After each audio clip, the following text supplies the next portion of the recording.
ओडिशा कनिष्ठ शिक्षक निजुक्तिर मामला गोटे ड्रामा भाया चलती बर्तमान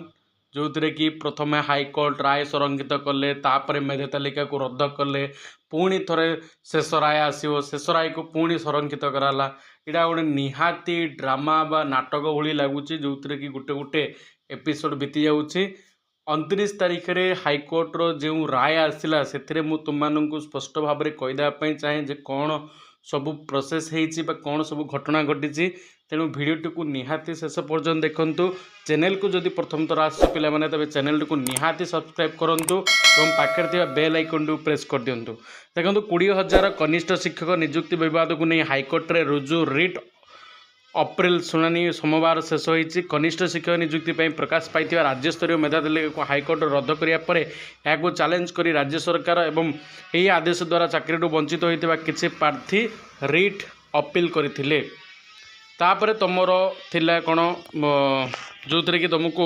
सोमवार यही मामलें प्रतिपक्ष जुक्ति उपस्थापन करते मुख्य विचारपति जस्टिस चक्रधर शरण सिंह एवं जस्टिस MS रमण को नहीं गठित खंडपीठ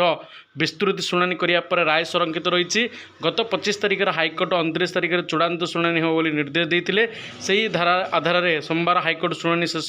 कर राय संरक्षित रखिंट राज्य सरकार पक्षर एभली अशोक परिजा आवेदनकारी को वरिष्ठ आईनजीवी बुद्धदेव राउतराय मामला परिचालना करुँच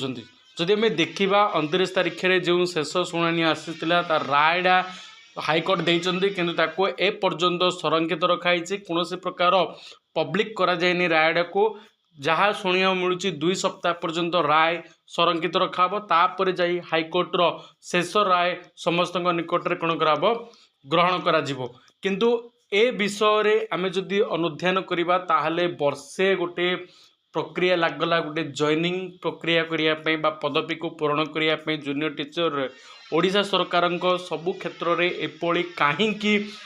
अनियमित देखा जाउछि सेटा बहुत बड़ प्रश्न तुम मैंने जदि मो कथार एकमत ताहले निहाती वीडियो को लाइक करिवो और चैनल को सब्सक्राइब करके पाखरे बेल आइकन को प्रेस करिवो।